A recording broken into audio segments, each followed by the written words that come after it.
Doctor Dwivedi ji को, हम द्विवेदी जी को चाहने वाले हैं, हम धरती को जीने वाले हैं, हम होम्योपैथी खाने वाले हैं। Doctor A K. Dwivedi, advance homoeo health centre, Mayank apartment, Geeta Bhavan Mandir road, Indore. Contact 9826042287।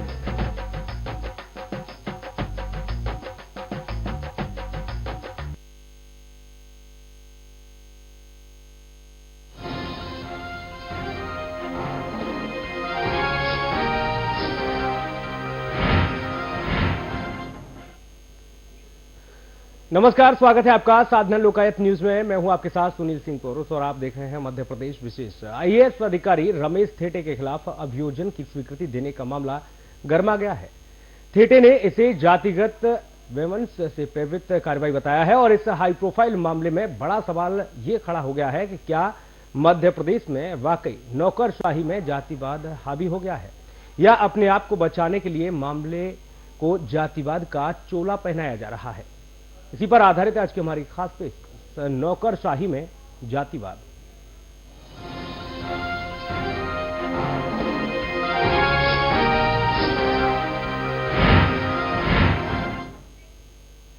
जी हां, आईएएस रमेश थेटे ने लोकायुक्त को चुनौती देते हुए अपने खिलाफ अभियोजन की स्वीकृति के फैसले को लेकर कानूनी लड़ाई नहीं बल्कि जातिगत अदावत बताया है। थेटे का कहना है कि लोकायुक्त पीपी नावलेकर जातिवादी ब्राह्मण हैं, जिसके चलते उनके जैसे दलित अधिकारी की बलि चढ़ाकर ब्राह्मण अधिकारियों को बचाकर अभियोजन स्वीकृति दी गई है। इतना ही नहीं, आईएएस रमेश थेटे ने मुख्यमंत्री शिवराज सिंह चौहान को पत्र लिखकर मांग की है कि वह उनके खिलाफ अभियोजन की स्वीकृति के फैसले पर पुनर्विचार करें।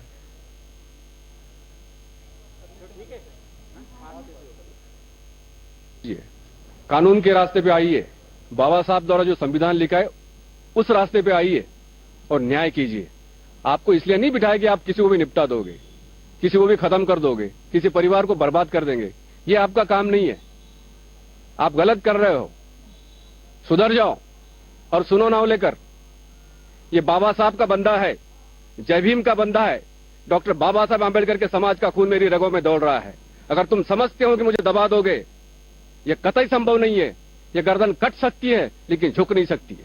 सीएम साहब को पत्र लिखा है और मेरी शिकायत सरकार से नहीं है, मेरी शिकायत मुख्यमंत्री जी से नहीं है। उन्होंने तो मेरा प्रमोशन किया, मुख्यमंत्री जी ने, मैं धन्यवाद देता हूं उनको, लेकिन उनकी मजबूरी है। ये लोकायुक्त नावलेकर इतना प्रेशर डाल रहे हैं, आए दिन चिट्ठी लिखते हैं मेरे बारे में। वो तंग आ गए हैं, पूरी सरकार तंग आ गई है और जानबूझकर ऐसा किया जा रहा है। तो मुख्यमंत्री जी ने ये मजबूरीवश जो एक किया है, मुझे लगता है ये मजबूरीवश हुआ है और ये जो भी हुआ है ये बंद होना चाहिए और इसलिए मैंने चिट्ठी लिखी है। मुझे लगता है कि माननीय मुख्यमंत्री जी पुनर्विचार करेंगे। मैंने पत्र में जो तथ्य लिखे हैं वो देखेंगे। रमेश थेटे के आरोपों के संदर्भ में अफसरशाही में जातिवाद को लेकर क्या कहना है कांग्रेस का, आपको सुनाते हैं। मध्य प्रदेश में जातिवाद इस तरह से हावी हो गया है कि अधिकारियों को आज लोकायुक्त पर भी आरोप लगाने पड़ रहे हैं। और इससे बड़ी इस सरकार की क्या विफलता हो सकती है कि जो मध्य प्रदेश जातिवादी राजनीति से हमेशा परे रहा है, अलग रहा है और जिसने हमेशा जातिवादी राजनीति को और अफसरशाही को नकारा है, आज यहां के अफसर ये कहने के लिए मजबूर हो गए हैं कि इस सरकार के अंदर आदिवासियों को, दलितों को सताया जा रहा है, प्रताड़ित किया जा रहा है। मैं समझता हूं इससे बड़ा कोई दुर्भाग्यपूर्ण बात हो नहीं सकती है। मध्य प्रदेश में साथ ही भाजपा का कहना है कि थेटे को सार्वजनिक रूप से बयानबाजी करने के बजाय उचित फोरम में अपनी बात रखनी चाहिए। नियमावली सबके लिए बराबर है। जहां तक रमेश थेटे जी का मामला है, वो आईएएस अधिकारी हैं, उनका ट्रिब्यूनल भी अलग से। अगर कहीं उनको लगता है कि मध्य प्रदेश शासन उनके साथ अन्याय कर रहा है, मध्य प्रदेश शासन के अधिकारी उनके साथ अन्याय कर रहे हैं, तो निश्चित रूप से उनका जो अपना आयोग है उसमें जाकर के वो शिकायत कर सकते हैं। वो कार्मिक आयोग में भी जाकर के, कार्मिक मंत्रालय में भी जाकर के शिकायत कर सकते हैं। जहां तक मध्य प्रदेश सरकार का मामला है, मध्य प्रदेश सरकार गुण और दोष के आधार पर निर्णय करती है। अगर उन्होंने अपराध किया है तो निश्चित रूप से उनको सजा मिलनी चाहिए। अगर रमेश थेटे जी निरपराध हैं, जिस प्रकार का वक्तव्य वो बाहर जाकर के दे रहे हैं, उन्हें शासन से अपनी बात करना चाहिए। माननीय मुख्यमंत्री जी के समक्ष ही सारा विषय रखना चाहिए। अगर माननीय मुख्यमंत्री जी उनके विषय पर संज्ञान लेते हुए अगर समुचित रूप से कोई कार्रवाई के आदेश नहीं दें तो उनको ये बातें जाकर के बाहर प्रेस में या अन्य स्थानों पर करना चाहिए। लेकिन मुझे लगता है कि नियमावली का उल्लंघन करते हुए उन्होंने अन्य जगह पर जिस प्रकार की बातें कही हैं, उसके कारण अफसरशाही पर इस प्रकार के आरोप लगा रहे हैं। और इसी विषय पर चर्चा के लिए रुख करेंगे भोपाल स्टूडियो का खास पैनल में। खास मेहमान हमारे साथ जुड़ चुके हैं। भारतीय जनता पार्टी की अगर बात की जाए तो हमारे साथ भाजपा के प्रवक्ता राकेश शर्मा जी हैं, साथ ही जेपी धनोपिया कांग्रेस के प्रवक्ता हमारे साथ हैं, और रविंद्र जैन वरिष्ठ पत्रकार हैं। साथ ही मध्य प्रदेश ब्यूरो चीफ आशुतोष नाडकर जी भी इस चर्चा में हमारे साथ मौजूद हैं। आप सभी का बहुत स्वागत है साधना लोकायत में। आशुतोष जी, अगर इस तरह की बातें अफसर करने लगे और ये कहने लगे कि जातिवाद हावी है, तो किस ओर इशारा हो रहा है? राजनीति में अक्सर ये सुना था कि जातिवाद राजनीति में चलता है, लेकिन यहां अफसर ही इस तरीके के आरोप लगा रहे हैं। देखिए, राजनीतिक गलियारे हों या प्रशासनिक गलियारे हों, इस तरह की बातें अक्सर सामने आती रही हैं। लेकिन अब तो मामला ऐसा हो गया है कि एक senior IAS officer Ramesh Thete काफी सीनियर आईएएस ऑफिसर है और पब्लिकली वो आरोप लगा रहे हैं, एक उच्च पद पर बैठे व्यक्ति पर आरोप लगा रहे हैं और ये कह रहे हैं कि उन्हें दलित होने के कारण इस तरह की प्रताड़ना का सामना करना पड़ रहा है। तो ये बहुत ही गंभीर बात होती है, क्योंकि अगर एक तरफ हम बात कर रहे हैं जातिवाद भेदभाव से पूरे समाज को मुक्त करने की, और जो हमारी प्रशासनिक अफसर है, जो आईएएस अफसर है, उनमें अगर इस कदर प्रशासनिक भेदभाव उनमें जाति को लेकर है, तो ये बहुत ही गंभीर बात हो जाती है। तो इसके लिए सबसे पहले मैं सवाल करना चाहूंगा रविंद्र जैन जी से, जो मध्य प्रदेश की राजनीति को, मध्य प्रदेश की प्रशासनिक गतिविधियों को काफी करीब से देखते हैं। रविंद्र जी, बताएं, इस बात से कितना सहमत हुआ जा सकता है कि आईएएस ऑफिसर्स के गुट बटे हुए हैं, अलग अलग गुटों के लोग अपने अपने प्रॉफिट के लिए काम करते हैं? क्या इस बात में आपको कुछ दम नजर आता है? देखिए आशुतोष जी, मैं बिल्कुल आपकी बात से सहमत हूं और मैं ये बात पिछले 15-20 साल से मध्य प्रदेश में देख रहा हूं कि यहाँ आईएएस अधिकारी गुट बनाकर काम करते हैं और खासकर दिग्विजय सिंह जी के कार्यकाल में ये चरम पर पहुंच गया था। मैं देख रहा था कि वहां अनुसूचित जाति जनजाति का एक गुट काम कर रहा था, एक गुट वहां पर उड़िया अधिकारियों का था, उड़ीसा के जो अधिकारी थे उन्होंने अपना गुट बना रखा था, और एक गुट वहां काम कर रहा था दक्षिण के अधिकारियों का। दक्षिण के अधिकारी अपने लोगों को मदद करते थे, उड़िया के अधिकारी अपने लोगों को मदद करते थे, और अनुसूचित जाति जनजाति के अधिकारी अपने लोगों को मदद करते थे। और वही चीज परंपरा इसमें शिवराज जी के कार्यकाल में अब दिखाई देने लगी है और बड़ा स्पष्ट तौर पर दिखाई देने लगी है। यहां भी कई गुटों में अधिकारी बटे हुए हैं। जहां तक रमेश थेटे का मामला है, मैं खुद इस मामले को कई दिनों से देख रहा हूं। रमेश थेटे अपनी कई चीजों को, बहुत अच्छी पॉजिटिव चीजों को अपने बयानों से खराब कर लेते हैं। उन पर उतने बड़े गंभीर आरोप नहीं है जितने आरोप उन अन्य अधिकारियों पर लगे हुए हैं। इसके बावजूद भी निश्चित तौर पर यह मैं मानता हूं कि मध्य प्रदेश के लोकायुक्त संगठन उनके प्रति किसी न किसी भावना से काम कर रहा है, क्योंकि उन पर एक आरोप इसके पहले भी लगा था। और आरोप क्या था वो भी मैं बताना चाहूंगा कि 1994 में जब वो नौकरी में आए थे, तब से लेकर और 2004 तक उनको टोटल 2 करोड़ 72 लाख रुपए तनख्वाह मिली थी और उनका व्यय 3 करोड़ 14 लाख रुपए व्यय बताया गया। यानी कुछ 30-40-35 लाख रुपए के लिए उन पर केस दर्ज किया गया, उनको गिरफ्तार किया गया, उनके खिलाफ चालान पेश किया गया। और लोअर कोर्ट से जब रमेश थेटे जीत गए तो उसकी हाईकोर्ट में अपील की गई और उस समय भी ये लोकायुक्त संगठन में यही लोकायुक्त महोदय थे माननीय जस्टिस नावलेकर जी। नावलेकर जी के बारे में लगातार रमेश थेटे जी उनको चुनौती देते रहे। जैसा अभी आपने देखा है कि उन्होंने सीधी चुनौती दी है कि नावलेकर जी आप दुर्भावना से काम कर रहे हैं। तो इस तरह की चुनौतियों से अधिकारी और ज्यादा उत्तेजित होते हैं। और निश्चित तौर पर मैं मानता हूं कि मध्य प्रदेश के कई अधिकारियों के खिलाफ चालान की अनुमति की या अनुशंसाएं की गई हैं, उन्हें सबको दरकिनार कर थेटे साहब की जो अनुमति दी गई है, निश्चित तौर पर कहीं ना कहीं मुझे तो दुर्भावना दिखाई देती है। थेटे मैं उनको कोई क्लीन चिट नहीं दे रहा हूं, क्यों ना मैं उनको कोई ईमानदार अधिकारी बता रहा हूं, लेकिन मध्य प्रदेश का जो पूरा दायरा है, मध्य प्रदेश का जो वातावरण है, जिस तरह से थेटे के मामले में परमिशन दी गई है, उससे मुझे लगता है कि कहीं ना कहीं अधिकारियों ने इसमें रुचि ली है और नावलेकर जी का दबाव भी हो सकता है। यानी कि क्राइटेरियाज अलग अलग है, दूसरे अधिकारियों के लिए अलग क्राइटेरिया है और थेटे साहब के लिए अलग क्राइटेरिया है, तो कहीं ना कहीं ऐसी पक्षपात की बात नजर आ रही है आपको? निश्चित तौर पे मैं इसको एकदम से ऐसा नहीं कहूंगा कि जातिवाद के कारण से दिए है, लेकिन इतना जरूर मैं कहूंगा कि थेटे साहब लगातार नावलेकर जी को चुनौती देते रहे हैं और नावलेकर जी भी उसी दिशा में उनको टारगेट करते रहे, इतना जरूर मेरी मान्यता है। राकेश जी, आप क्या कहेंगे? आपकी सरकार है प्रदेश में, और अगर इस तरह के पक्षपात की बात सामने आ रही है तो इस मुद्दे पर आप क्या कहना चाहेंगे? नाटकर जी, आज अगर मध्य प्रदेश के पूरे सिनेरियो को उठा के देखें आप, तो मैं एक बात यहां पे पहले स्पष्ट होना चाहिए कि लोकायुक्त एक निष्पक्ष जांच एजेंसी है जिसमें सरकार का किसी तरह का कोई दखल नहीं है। दूसरी बात, भारतीय जनता पार्टी की जो रीति और नीति है कि समग्र समाज की बात करती है, हम इसमें समाज में भेदभाव की बात नहीं करते, उसी को लेकर हमारी सरकार काम कर रही है। रमेश थेटे जी पे पहले भी 9 मामले चले, उसमें वो बरी हुए हैं। तो मेरा तो एक ये सोच है कि रमेश थेटे जी को न्याय पे अगर विश्वास है तो उनको आगे की ये वाली जो 10वें केस में भी उनको न्यायालय पे विश्वास करना चाहिए था और उसका इंतजार करना चाहिए था। आज ना किसी जाति की बात हो रही है, ना किसी समाज की बात हो रही है, समग्र समाज के विकास की बात भारतीय जनता पार्टी की सरकार कर रही है। आज मध्य प्रदेश में अनुसूचित जाति जनजाति के लिए जो योजनाएं चल रही हैं, यही अधिकारी उसको मॉनिटरिंग कर रहे हैं, कहीं भी किसी तरह की कोई शिकायत नहीं आ रही है।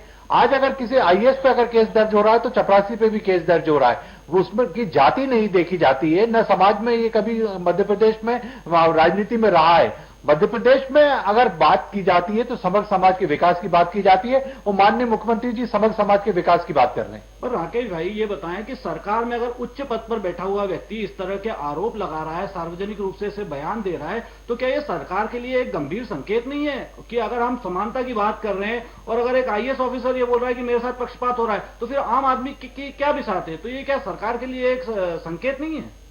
देखिए, मैं एक बात कहना चाहता हूं कि मध्य प्रदेश में जातिवाद की राजनीति भारतीय जनता पार्टी नहीं करती, ना हमारी सरकार कर रही है।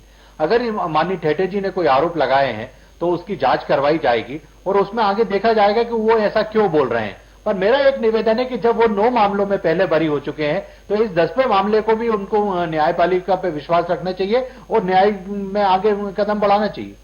धनुपा जी से पूछते हैं। धनुपा जी, बताएं किस दिशा में जा रहा है ये पूरी सरकार, किस दिशा में जाती दिखाई दे रही है? एक वरिष्ठ आईएएस अधिकारी इस तरह के आरोप सार्वजनिक रूप से लगा रहे हैं, क्या संकेत मानते हैं? आशुतोष जी, आपका आज का विषय बहुत ही महत्वपूर्ण है। ये व्यक्ति विशेष पर नहीं है, सरकार की नीति, नियत और कार्य प्रणाली पर आधारित है। इसको 3 पहलुओं में देखना होगा। पहला पहलू तो यह है कि भारतीय जनता पार्टी की सरकार दलित वर्ग के लोगों के साथ अन्याय कर रही है। क्या नावलेकर जी, जो जस्टिस नावलेकर लोकायुक्त हैं, वो सरकार के सारे पर काम कर रहे हैं? और क्या रमेश थेटे जी स्वयं कार्य प्रणाली में कहीं ना कहीं गलतियां ऐसी कर रहे हैं जिससे वो जनता के बीच में आ जाते हैं? मैं तीनों बातों की बात ये कहना चाहता हूं कि ये तो साफ है कि जस्टिस नावलेकर तो सरकार के सारे पर काम करते हैं। अभी 1 महीने पहले ही प्रदेश अध्यक्ष आदरणीय नंद कुमार सिंह चौहान साहब का बयान आया था कि लोकायुक्त हमारे कहने पर काम करते हैं, हम जैसा कहते हैं वैसा होता है, सारी प्रणाली साफ है, तो उसमें ज्यादा चर्चा करने की आवश्यकता नहीं है। दूसरी बात, आदरणीय राकेश शर्मा जी ने स्वयं कहा है कि थेटे जी 9 बार बरी हो चुके हैं। एक तो साफ लग गया कि 9 बार उसको व्यक्ति को प्रताड़ित किया गया है। बरी वही होता है जो निर्दोष होता है। अगर निर्दोष व्यक्ति के साथ इस तरह का अन्याय हो रहा है, हमें सोचना होगा कि ऐसी स्थिति क्यों बन रही है। और तीसरी बात यह है कि रमेश थेटे जी जो दलित वर्ग से आते हैं, वो इतने कमजोर साबित होने का प्रयास क्यों करते हैं? हर बार अपने दलित वर्ग का ढाल अपने सामने लेके आ जाते हैं। उन्हें लड़ना चाहिए, लड़ाई लड़ना चाहिए, दमकता से लड़ना चाहिए। संविधान ने उनको अधिकार दिया है, वो आईएएस है, प्रशासनिक सेवा के वरिष्ठ अधिकारी है। और इसके बाद मैं समझता हूं रमेश थेटे जी के मामले में मैं तो व्यक्तिगत राय कहता हूं कि रमेश थेटे जी अगर नौकरी करना तो करिए, वरना त्यागपत्र दे घर बैठिए, वरना इस तरह की कमजोरी मत दिखाइए, किसी समाज के वर्ग के लिए मत करिए, लड़ाई लड़िए। ये बात सही है, भारतीय जनता पार्टी की मानसिकता है। इससे पहले वो मैडम कर्णावत के साथ क्या व्यवहार किया है वो सामने है, आपके साथ क्या किया, क्या व्यवहार है, दलितों को किस तरह से कहां पटका जाता है वो आपके सामने है। तो ये सरकार की नीतियों के खिलाफ लड़ने का साहस करिए और इस तरह की बातों को अपने आप को कमजोर घोषित मत करिए। और भारतीय जनता पार्टी की नीतियां दलित विरोधी नहीं है, प्रशासन में लोकायुक्त के इशारे पर काम करता है, सारी बातें स्पष्ट है। और भारतीय जनता पार्टी में शिवराज सिंह चौहान बहुत ही नियंत्रणहीन मुख्यमंत्री है, उनका कहीं कोई नियंत्रण नहीं है। ये सारी जो गतिविधियां चल रही हैं, अभी वो खुद तारीफ करते थे कि मुख्यमंत्री अच्छे व्यक्ति हैं। कहां अच्छे व्यक्ति? अगर अच्छे व्यक्ति हैं तो आपको बस स्वीकार करना चाहिए। जिन आबाद सवर्ण अधिकारियों को कहा है उन्होंने अगर कोई निर्णय लिए हैं सीलिंग एक्ट के, लेकिन धनोपिया जी, जेपी धनोपिया जी, जेपी धनोपिया जी, सवाल ये भी हो जाता है जो आप इस बात को कह रहे हैं जी के लिए, तो क्या आपको कहीं ना कहीं ये लगता है कि इस पूरे मामले को जातिगत रंग देने का प्रयास किया जा रहा है? ऐसा लग रहा है आपको इस मामले में? निश्चित रूप से जातिगत देने का प्रयास नहीं किया जा रहा है, ये आईना दिखाया जा रहा है। भारतीय जनता पार्टी की जो सोच है, जो कार्य प्रणाली है, वो स्पष्ट है कि किस तरह के लोगों के साथ है। अगर मैं दुखी हूं तो आत्मा से दुखी हूं। एक व्यक्ति उच्च पद पर बैठा हुआ, उच्च पद पर बैठा हुआ व्यक्ति व्यतीत होकर कह रहा है कि जातिवाद का मैं शिकार हो रहा हूं, मैं दलित वर्ग का हूं, उससे प्रताड़ित हो रहा हूं, और इस समय भारतीय जनता पार्टी के प्रवक्ता महोदय ने स्वीकार किया है कि 9 बार बरी हो चुके हैं, तो भाई 10वीं बार स्थिति को क्यों परेशान किया जा रहा है। लेकिन थेटे साहब तो मुख्यमंत्री जी से और कुछ उम्मीद कर रहे हैं और बहुत सारी बातें भी उन्होंने कही हैं। सुनील जी ऐसा नहीं है, थेटे जी मुख्यमंत्री जी से कोई उम्मीद नहीं कर रहे हैं। मुख्यमंत्री उन्होंने कहा कि उन्होंने तो मेरा प्रमोशन किया है, प्रमोशन कर दिया, प्रमोशन को एहसान नहीं कर दिया।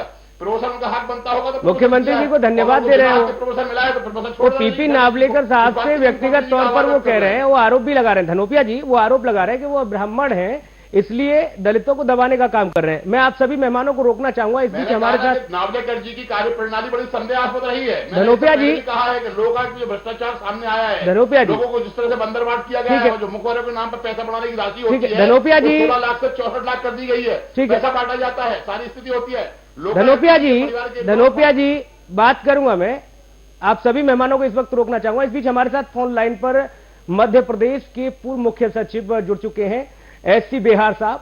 बिहार साहब बहुत स्वागत है आपका साधना न्यूज में। और साथ ही बिहार साहब जानना चाहूंगा, आईएएस रमेश थेटे के आरोपों को देखते हुए आपको क्या लगता है, क्या वाकई में मध्य प्रदेश में अफसरशाही में जातिवाद हावी है? आपको शायद पता है कि नहीं पता है, जो एनुअल अप्रेजल रिपोर्ट कहते हैं हम लोग, वार्षिक हम लेखा जोखा किसी व्यक्ति का करते हैं जी, उसमें हम लोगों के जमाने में कम से कम 2 कॉलम साफ होते थे जी कि इस तरह के तबके के प्रति क्या प्रति है, माने अधिकारियों की नहीं, अनुसूचित जाति, अनुसूचित जनजाति और इस तरह के दलित जो लोग होते हैं समाज में जी, उनके प्रति कितनी संवेदनशीलता इस अधिकारी की है कि नहीं, ये देखना हमारा साल भर कर्तव्य होता था जी। और अंत में जब हम गोपनीय प्रतिवेदन लिखते थे तो उसमें उनका रवैया देखते थे, समाज के प्रति, समाज में कितनी संवेदनशीलता से वो इनसे डील करते हैं जी। मैं जानना चाहूंगा आपसे, क्या क्या लगता है आपको, जो एनुअल अप्रेजल रिपोर्ट कहते हैं हम लोग जी, क्या लगता है आपको कि इस मामले को जातिगत रंग देने का प्रयास किया जा रहा है?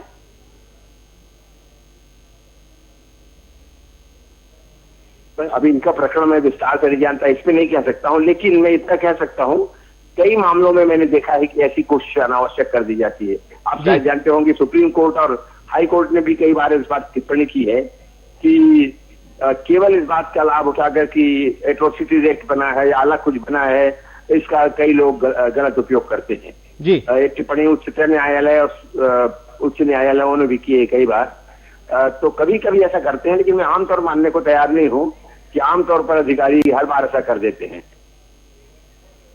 जी हाँ, तो आपको बता दें कि बिहार साहब साफ तौर पर इस बात को कहते हुए नजर आ रहे हैं कि उनके वक्त में इस तरह की स्थितियां नहीं थी, तमाम विषयों को देखा जाता था, तमाम बातों को समझा जाता था, लेकिन इस तरीके से अगर बातें आती हैं तो वो कहीं ना कहीं निंदनीय है और चिंतनीय भी है, चिंता का विषय भी है। खास मेहमान हमारे साथ लगातार जुड़े हुए हैं भोपाल स्टूडियो से। राकेश शर्मा जी, आपसे जानना चाहूंगा, जेपी धनोपिया जी ने सवाल खड़े कर दिए थे, लेकिन थेटे साहब का जो बयान था, उन्होंने कहा कि मैं पीपी नावलेकर साहब से परेशान हूं, मुख्यमंत्री जी से मुझे कोई आपत्ति नहीं। साहब तो लगाया ही नहीं साहब, जो बोला वही बोलिए, नावलेकर से परेशान हूं, सीधा बोलिए ना, सम्मान किस बात को दिला रहे हैं? सुनील जी, मेरे को एक बात पर आश्चर्य होता है, धनोपिया जी, वो कांग्रेस पार्टी की बुनियादी जातिवाद पर रखी गई है जी, जिसने पूरी समय जातिवाद की राजनीति करी, विकास की राजनीति नहीं करी। आज जो कांग्रेस की स्थिति हो गई कि केंद्र में विपक्ष के नेता के लायक पद नहीं मिल पाया, वो उसके कारण ये कांग्रेस के नेता है कि जो सिर्फ जातिवाद की राजनीति कर रहे हैं। आज अगर मध्य प्रदेश में विकास की राजनीति हो रही तो मेरे विद्वान साथी भारतीय जनता पार्टी के ऊपर आरोप लगा रहे हैं।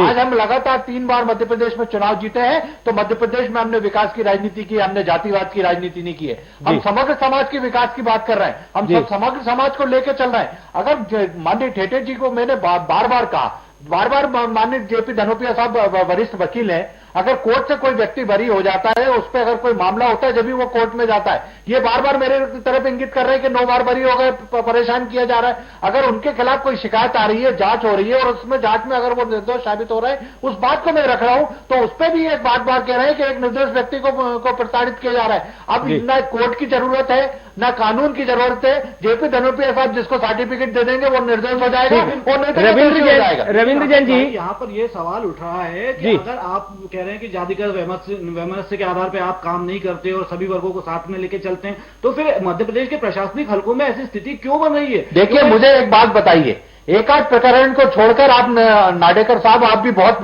वरिष्ठ पत्रकार हैं, आप बहुत गहराई से क्षेत्र को देखते हैं, आप मुझे ये बताइए कि एक एकाध प्रकरण को छोड़कर आप बता दीजिए एक भी कोई आता हो। अगर राकेश जी, ये तो वो प्रकरण है जिसमें आईएएस अधिकारी खुद उठकर सार्वजनिक रूप से बयान दे रहा है। जैसा कि अभी रविंद्र जैन साहब बता रहे थे कि मध्य प्रदेश की राजनीति में और प्रशासनिक गलियारों में इस तरह की जाति को लेकर गुटबाजी कोई नई बात नहीं है। मैं रविंद्र जैन साहब से एक बार फिर सवाल नहीं, मैं आपकी बात से बिल्कुल सहमत नहीं हूं।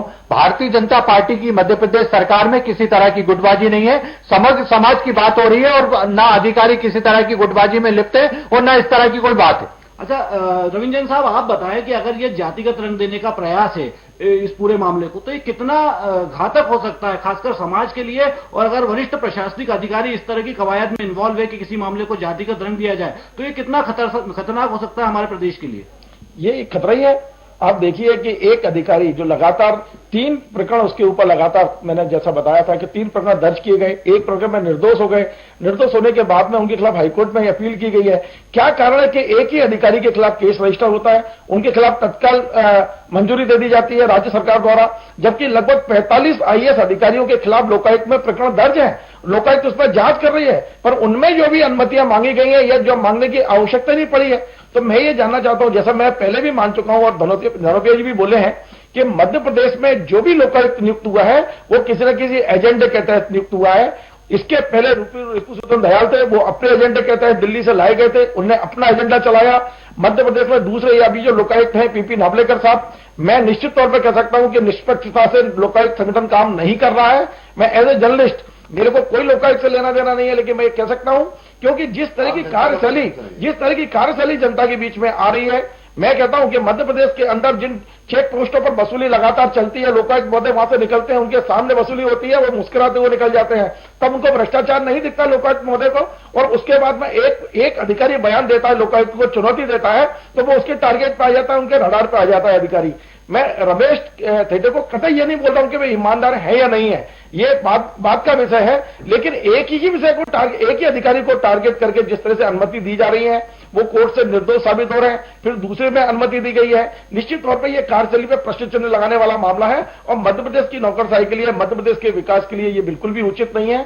इस तरह की चीजें नहीं होना चाहिए। अच्छा रविंद्र जी, रमेश थेटे के बयान पे अगर हम गौर करें तो उन्होंने कहा है कि उनके खिलाफ जितने भी आरोप लगाए न्यायालय में साबित नहीं हो पाए। जिन मामलों में लोकायुक्त ने मुकदमे दर्ज किए, वैसे ही फैसले पूर्व में आईएएस अफसर, उन्होंने कई आईएएस अफसरों का नाम भी लिया है, एसके वशिष्ठ, स्वर्णमाला रावला और जयदीप गोविंद का उन्होंने नाम भी लिया, उन्होंने भी ऐसे ही फैसले लिए थे, लेकिन उनके खिलाफ मुकदमे दर्ज नहीं हुए। तो राकेश भाई से पूछना चाहूंगा कि लगातार ये सवाल उठा रहे, चाहे रमेश थेटे हों, चाहे जो भी उनके पक्ष का समर्थन कर रहे हो, कि यहां पर पक्षपातपूर्ण नीति दिखाई दे रही है। उसी तरह के फैसले अगर कोई दूसरे अधिकारी ले रहे हैं तो उनके खिलाफ कार्रवाई नहीं हो रही और यहां पर उनके खिलाफ मुकदमे दर्ज किए जा रहे हैं। तो इस पक्षपातपूर्ण कार्रवाई के बारे में क्या कहेंगे राकेश जी? देखिए नाटकर जी, यहाँ मध्य प्रदेश में किसी तरह की पक्षपातपूर्ण कार्रवाई नहीं हो रही है। अगर कोई लोकायुक्त में जाकर किसी के खिलाफ शिकायत करता है तो उसकी जांच होती है और उसके खिलाफ कार्रवाई होती है। और मैं एक और बार बार कह रहा हूं कि लोकायुक्त निष्पक्ष एजेंसी है जिसमें न सरकार का कोई कार्यप्रणाली को, राकेश शर्मा जी, इस कार्यप्रणाली को आप क्या कहेंगे? अगर पक्षपात नहीं है तो आपको क्या लगता है क्या है फिर ये? देखिए मैं तो कह रहा हूं ना, निष्पक्ष जांच हो रही है और इस बात को मैं बार बार कह रहा हूं और आप जितनी बार कहेंगे मैं बार बार यही बात कहूंगा कि निष्पक्ष जांच हो रही है, इसमें किसी का कोई दखल नहीं है। देखिए मैं बीच में थोड़ा सा बोलना चाहता हूं कि जिस मामले में अभियोजन की अनुमति दी गई है वो गरीब किसानों की जमीन जो सीलिंग में आ गई थी उसको छोड़ने का मामला है और ये कहा गया है कि 15 किसानों से पैसे लेकर जमीन छोड़ी गई। यदि माननीय लोकायुक्त महोदय जस्टिस नावलेकर जी यदि पूरे प्रदेश में इसका सर्वे कराएंगे तो ऐसे एक नहीं सैकड़ों उदाहरण मिलेंगे। तो मैं ये पूछता हूं कि केवल 15 मामलों में एक अधिकारी को ही टारगेट क्यों किया गया? सीलिंग की जमीनें मध्य प्रदेश में पिछले 30-32 सालों में जब से ये लोकायुक्त संगठन बना है कम से कम सैकड़ों मामलों में छोड़ी गई है सीलिंग की जमीनें। इसके बाद एक ही मामले में चालान की अनुमति क्यों मांगी गई? ये इसलिए प्रश्न खड़ा होता है कि कहीं ना कहीं कहीं ना कहीं हम दुर्भावना से काम कर रहे हैं किसी अधिकारी के खिलाफ। बिल्कुल। और राकेश शर्मा जी, इस मामले में अगर हम थोड़ा पीछे जाएं, रमेश थेटे साहब के बैकग्राउंड के बारे में हम देखें तो इन्हें आरक्षण बचाओ संघर्ष मोर्चा बनाया था इन्होंने, शशि कर्णावत भी इनके साथ में थी। तो इस मामले में क्या कहेंगे कि कहीं ना कहीं ये पूरा जो, जैसे भी जो धनोपिया जी ने भी कहा कि दलित वर्ग की ढाल की तरह इस्तेमाल कर रहे हैं, तो एक नौकरशाह जो है, जो एक जिम्मेदार पद पर बैठा हुआ है, वो क्या इस तरह के कामों को अंजाम दे सकता है? आरक्षण बचाओ संघर्ष मोर्चा ऐसी संस्था बना के किसी पर्टिकुलर कॉज के लिए इस तरह से काम किया जा सकता है एक नौकरशाह द्वारा? ये नई चीज नहीं है नाडकर जी। इसके पहले दिग्विजय सिंह जी के कार्यकाल में उनके प्रमुख सचिव हुआ करते थे अमर सिंह जी, उनके समय में अनुसूचित जाति जनजाति के अधिकारियों की प्रमुख पदों पर पोस्टिंग की गई थी और इस तरह के आंदोलन, इस तरह की गतिविधियां उसी समय प्रारंभ हुई थी। ये अब थोड़े से कमजोर हुए हैं। मैं कहता हूं कि ये वर्ग थोड़ा सा इस सरकार में आके कमजोर हुआ है। इनके वरिष्ठ लोग जैसे जैसे रिटायर होते चले गए तो एक सशक्त नेतृत्व इनको नहीं मिला है। इस कारण से भी ये कई जगह प्रताड़ित हो रहे हैं ये लोग। मैं मानता हूं, हाँ ये ठीक है कि आप पद पर बैठे हैं, इस तरह के मोर्चे नहीं बनाना चाहिए। रमेश थेटे जी की तमाम सारी कमजोरियां हैं जिसके कारण से वो कई बार सर्वाइव कर रहे हैं। जैसा मैंने बताया अभी आपको कि वो सीधे सीधे चुनौती देते हैं। कभी बोलते हैं कि मैं अटल त्याग दूंगा, कभी आत्महत्या की धमकी देते हैं, कभी मुख्यमंत्री निवास पर आत्मदाह कर लूंगा। एक आईएएस अधिकारी को इस तरह की धमकियां नहीं देना चाहिए। मैं जेपी धनोपिया साहब से उनको सहमत हूं कि थेटे जी को यदि ऐसा लगता है कि उनके साथ अत्याचार हो रहा है तो वे अपना मुकाबला खुद करें, पर धमकियां न दें। कोर्ट है, कचहरी है, बहुत सारी चीजें मुख्यमंत्री के पास जाएंगे तो निश्चित तौर पर उनकी सुनवाई होगी। बिल्कुल। और इस तरह की जो पद्धति है वो लंबे समय से खिंच चुकी है, क्योंकि ये बातें अगर रमेश थेटे के साथ ही सामने आ जाती हैं तो मामला तूल पकड़ लेता है। नहीं तो तमाम ऐसे लोग हैं जो खुद सह भी रहे और इस मामलों को झेल भी रहे। और इस तरह की अगर पद्धति रहेगी तो प्रदेश के मुस्तकबिल के लिए ठीक नहीं होगा। इस पद्धति को मिटाना होगा। अफसरशाही की तरह ही काम करें तो ज्यादा अच्छा होगा प्रदेश के लिए। बहुत धन्यवाद जेपी धनोपिया जी, रविंद्र जैन जी, राकेश शर्मा जी, आशुतोष जी, बहुत धन्यवाद आपको। खास पेशकश में इतना ही। नमस्कार।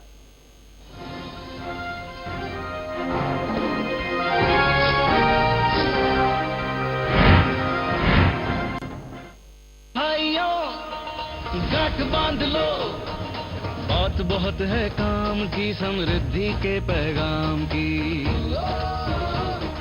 मिट्टी की तुम जांच कराओ, मुफ्त सॉइल हेल्थ कार्ड ले जाओ। कभी मुनासिब बीज लगाओ, सही किस्म की खाद ले आओ। जितनी जरूरी उतनी डालो, सही मात्रा खुद पहचानो। किसान भाइयों गांठ बांध लो, आज ही मिट्टी की जांच कराएं। राज्य सरकार के कृषि अधिकारी से संपर्क करें और मुफ्त में सॉइल हेल्थ कार्ड पाएं। कृषि और किसान कल्याण मंत्रालय द्वारा किसान हित में जारी। जन जन के नायक मध्य प्रदेश के वन मंत्री माननीय गौरी शंकर शेजवार को जन्मदिन की हार्दिक बधाई। निवेदक बफी पटेल मित्र मंडल रायसेन। क्या आपको पता है उबालने से पानी में घुले हुए पेस्टिसाइड्स नहीं निकलते। अब लाएं केंट आरओ जो घुली हुई अशुद्धियां भी निकाले और दे सबसे शुद्ध पानी। जन जन के नायक मध्य प्रदेश के वन मंत्री माननीय गौरी शंकर शेजवार को जन्मदिन की हार्दिक बधाई। निवेदक बफी पटेल मित्र मंडल रायसेन। बंदर देखा, हाथी देखा, बारहसिंघा और चीतल देखा, मोगली के जंगलों में शेर खान को देखा। पचमढ़ी सतपुरा का अजूबा, भोपाल लेक में सूरज डूबा, मंडू का जहाज महल और मार्बल का पहाड़ देखा। महाकाल मंदिर में पूजा, फोटो खींचा जाके ओरछा, ग्वालियर के किले में भटका, खजुराहो ने दे दिया झटका।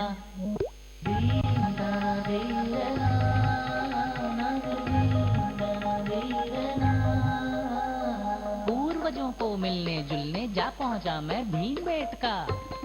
ट्रेन की चुक चुक सुनते सुनते आ पहुंचा मैं सांची स्तूपा। सांची की शांति में खुद के अंदर झांक के देखा, हिंदुस्तान का दिल देखा, हिंदुस्तान का दिल। The heart of incredible India, Madhya Pradesh. नीचे काकी, घर में शौचालय कहाँ है? बहू को घर में कहाँ? खुले में ही जाना पड़ेगा। फिर तो तुम घूंघट भी खोल ही दो। एक तरफ तो आपको बहू का घूंघट भी सरकाना गवारा नहीं, और दूसरी तरफ उसे खुले में। इस तरह तो हमने कभी सोचा ही नहीं था। तो अब सोचो, घर में शौचालय बनवाओ और इस्तेमाल करो। स्वच्छ भारत मिशन, एक कदम स्वच्छता की ओर। जहाँ सोच वहाँ शौचालय। तिल देखो, ताड़ देखो, आंखें फाड़ फाड़ देखो, शेर की दाढ़ देखो, मार्बल का पहाड़ देखो, चंदेरी की साड़ी देखो, बांधवगढ़ की झाड़ी देखो, मांडू का महल देखो, जंगल की हलचल देखो, चीतल देखो, गौर देखो, बारासिंह और मोर देखो, शिवपुरी की छतरी देखो, चांदी की रेल पटरी देखो, उज्जैन के संत देखो, बौद्धिक महंत देखो, बुद्धा के निशान देखो, गीता और कुरान देखो, इंदौर की शान देखो, कैसे बनता पान देखो, खजुराहो शिल्पकारी देखो, भीमबेटका कलाकारी देखो, कट्टर प्रेम पुजारी देखो, आंखें नीचे नीचे देखो।